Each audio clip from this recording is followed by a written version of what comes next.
So in Develop Your Understanding, you basically open up Ohm's Law and then you explore and sort of record your observations here.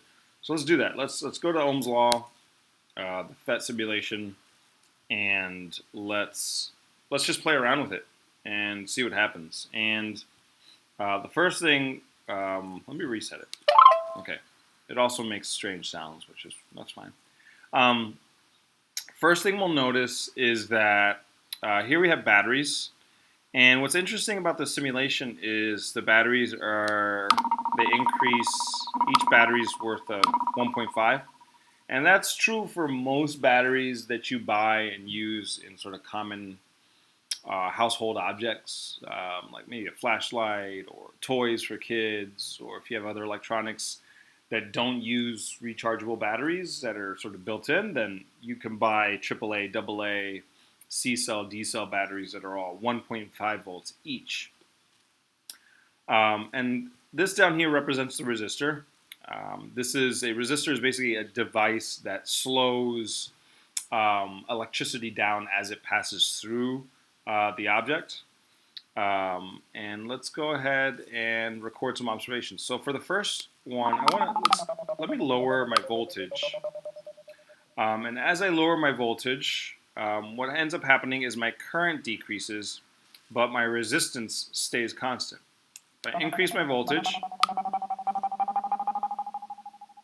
that's actually somewhat obnoxious. But as I increase my voltage, then my current also increases. Basically, what's happening here is one side of the battery is positive, the other side of the battery is negative, right? Electrons, as we know from chemistry or maybe some other science class, electrons are negative inherently in charge, right? That means if you put an electron out there, and if there's something that's positive around it, because the electron's negative, it's going to want to go towards whatever's positive. In this case, the side of the battery that has the little nub sticking out, that's the positive side. The flat side is the negative side. So what's going to happen is the electrons in this circuit, I wish this was a more visual circuit so you can actually see the electrons moving, but it's not. This is just basically a calculator.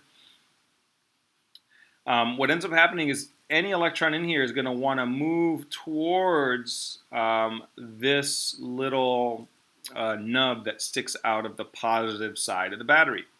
Now the weird thing about electricity, about current, and this is a horrible thing that you just sort of have to memorize, is current. We talk about current is always, when we talk about the direction of current is actually opposite the flow or the direction that the electrons are going. So yes, while the electrons are actually moving towards the positive side of this battery, which is here, and this would be the positive side here, then we would say that the current is actually flowing the opposite direction, as is indicated by these arrows here.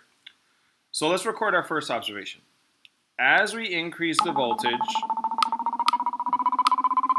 our current increases while our resistance remains constant. So while voltage increases, the current increases and resistance stays constant.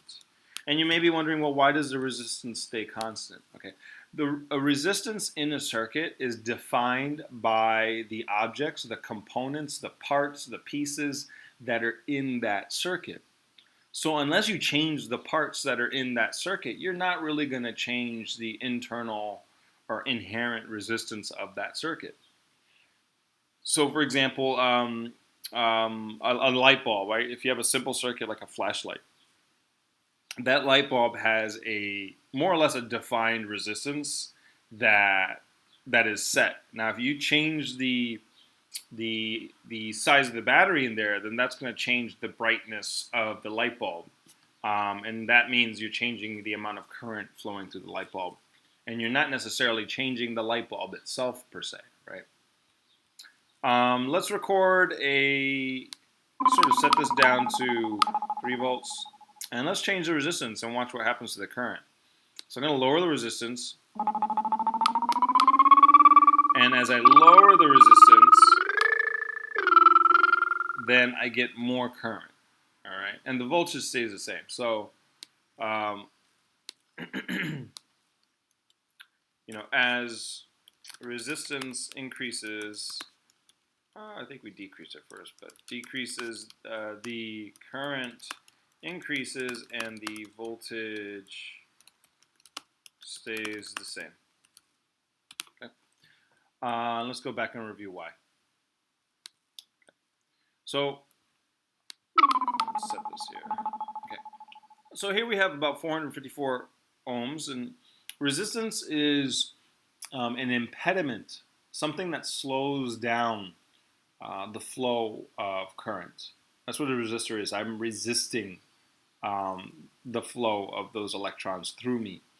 And this happens because in the resistor there's a material which basically creates, in some ways, a physical barrier for the electrons that are flowing through the substance, through the material. And what I mean by that is, as the electrons move through a resistor, they're actually hitting the atoms of the material that resistor is made up of. So you can imagine a resistor that has a very high resistance has a lot of physical barriers in it that the electrons are colliding with. So you can imagine a room, imagine that you're trying to walk through a room, and you enter on one side of the room through a door, and then you exit the other side of the room through another door, right? And let's say that in the room there are no desks, no chairs, there's nothing on the floor, right? And basically what I'm saying there is you have no resistance that's keeping you from moving from one side of the room to the other, right? If there are no desks, no chairs, you can fly across the room and get to the other side pretty quickly. And we see that here because the current is so high, the electrons can just fly from one side of the resistor to the other. And actually, I just noticed this now, but these dots here represent the atoms, the barriers in the resistor that the electricity is colliding with. And when we have a low resistance, we don't have a lot of atoms for the electrons to collide with, right? Now let's change this room. Let's fill this room to the ceiling, wall to wall, left, right, up, down, forwards and back, with chairs and desks. And then I open the door, and you see a wall of chairs and desks, and I say, get to the other side. Okay? Now, you see, this is the room now, filled with chairs and desks. Right? For you to get from one side to the other is going to take forever. You're going to have to serpentine and slither through all the little cracks in the chairs and in the desks to get to the other side. And there's no way you can get to the other side as quickly, just because you are presented with so many more obstacles, right?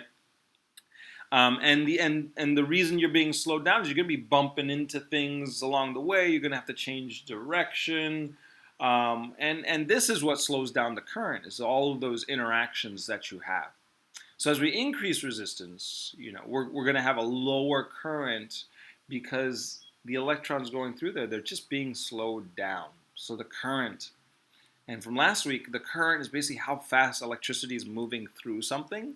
So if you have high current, then electricity is moving very quickly through you, or through the material. If you have low current, then it's moving very slowly through you. And current is what kills. Like current, if you have current moving through you very quickly, a high current, then that's actually what, if you have a bad interaction with electricity, that's what kills you, is the current. Okay, let's see here. And one of the things is, as you increase the resistance and you have all these atoms in here and electricity is going through, because you have more atoms that the electrons are interacting with and they bump into, they're losing energy to each of those collisions. And what I mean by that is they're transferring their kinetic energy to the atoms. And for the most part, that gets converted from kinetic energy because they're moving. Oops, I bumped into an atom, to thermal energy. So if you've ever hooked up a battery to something and it gets hot, that's because the electricity going through that machine, that device, what have you, the electricity going through there is just having a lot more interactions with the components, the materials inside that device, right? And in general, when we design a device, when engineers design devices, we do not want those devices to get hot because that's just a sign that we're losing our electricity to thermal energy.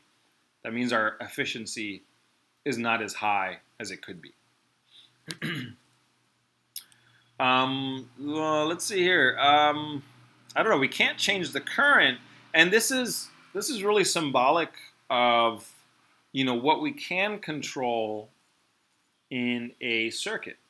And in a circuit, an electrical circuit, there are two things you, for the most part, can change. You can change the batteries in a circuit. Okay, I can put more batteries in. I can take some batteries out. I can change the size of the battery, or I can change the size of the resistance or the number of devices inside. I apologize if I'm talking funny, but I bit my lip I think a few days ago, and my tooth almost just went right through my lip. So it's like my right side of my face is like swollen. It's like in pain. So just talking is kind of pain in the butt.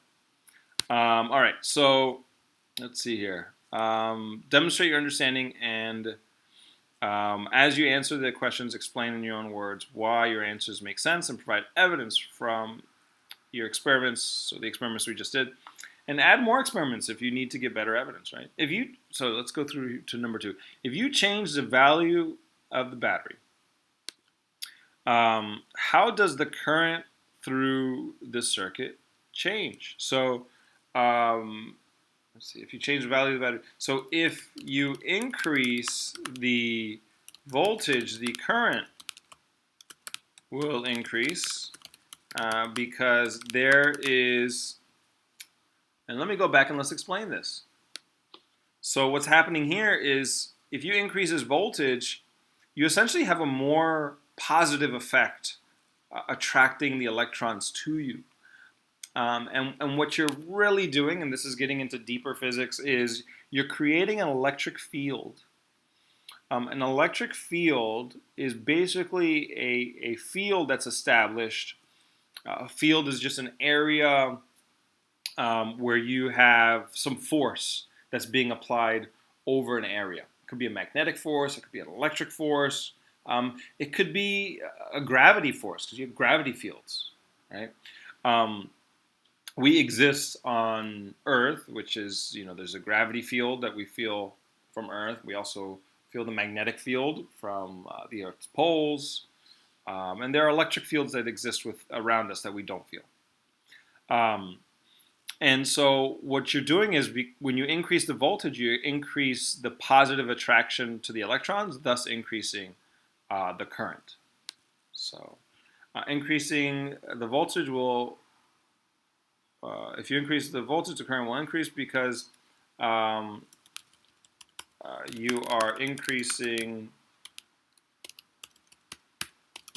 the positive attraction to electrons in the circuit, causing them to move through the circuit faster. How does the resistance of the resistor change? So it doesn't change because in order to change the resistance, you would need to change out the resistor. All right. If you change the resistance of the resistor, how does the current through the circuit change? So if you increase the resistance, then what would happen is the current would decrease because you are causing the electrons in the circuit to, that's the best way to put this, to slow down as they, now let's put, to have more collisions in the resistor, thus causing them to slow down. And yeah, that's good. How does the voltage of the battery change? The voltage stays the same, and this is because the voltage can only change if you swap out the battery for a different one with a different voltage.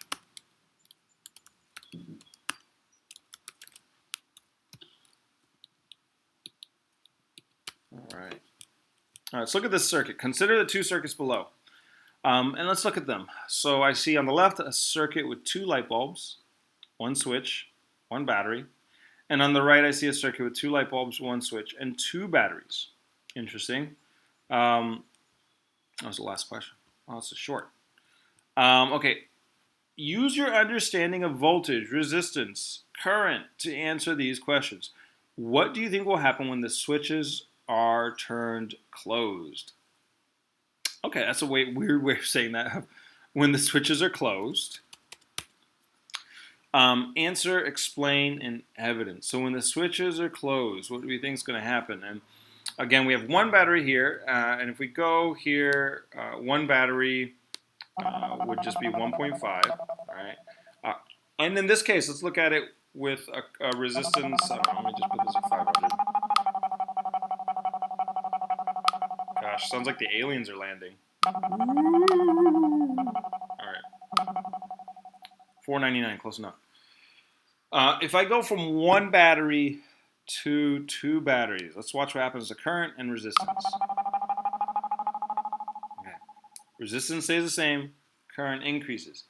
You put more current through something, you put more current through a light bulb, that light bulb's going to be brighter. When we bought our house I don't know, that was 2.5 years ago. Oh gosh, we moved to Braintree. I don't know why we moved to Braintree. I wish, no. But no knock on Braintree, sorry. But one of the things, this house is really old, and that's one of the reasons I bought it, is because it was old, it was cheaper, and I could spend the energy and time myself fixing up the house, and that's what's called sweat equity. When you buy something and you fix it up, you're saving money fixing it up yourself. You don't have to pay somebody else, and then if you ever go to sell it, well then you're going to make more money because you didn't have to spend as much money fixing it up, right? That's what I do when I buy a house. And my hope is, we'll sell this house and move somewhere to the beach somewhere. But what I did is all the switches are old. And people, when they buy a house, they love new little gadgets and things. What I did for all the switches is I took the switches out and I put in dimmer switches. All right. And a dimmer switch is just a switch where you have the normal on-off, but then on the side you have a slider, right? And what that slider does is basically it adjusts the resistance on the switch. And if you have a high resistance, what that does, if I turn the dimmer switch to where there's a lot of resistance, then the current is going to be low. And when there's a lot of resistance and the current is low, then your lights are dim. But then if I slide it all the way in the other direction to where there's very little resistance for the current going through the switch, then that light gets really bright.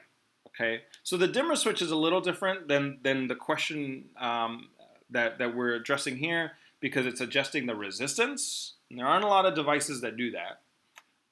In a circuit, we can usually adjust the voltage, but not the resistance directly. And here we are indeed adjusting the voltage. So we're increasing the voltage, and therefore we should expect that we're going to get an increase in current going from the left to the right, and therefore we should also expect that we get sort of more luminous output, more light coming off of those light bulbs, more photons coming out. Photons are just particles or packets of light that come off of something, right? So use your understanding of voltage, resistance, and current to answer this question. What do you think will happen when the switches are closed? So, I think that the circuit on the right will have more light produced. There's a million ways to say that. And this is because there is a higher uh, voltage on the right. Right? There are two batteries, as we see. See, there are two batteries. I don't know. There's a better way of saying that, but English is not my first language. Let's see. How do you think the light's brightness will compare? Oh, well, the bulbs on the right will be brighter. Well, it doesn't ask to explain, so I'm okay if you don't. And open the intro screen in the circuit construction DC version. Build two circuits and check your answers. Insert a caption of the circuits with the switch closed. And you can do that on your own and then just add that in there. It's just affirmation or to confirm A and B. So that's about it. I'm gonna turn off the recording now. And if you want to hang around and talk, it's fine. There's been a lot going on in the news as of late, and it's just kind of challenging to process a lot of the things that are popping up.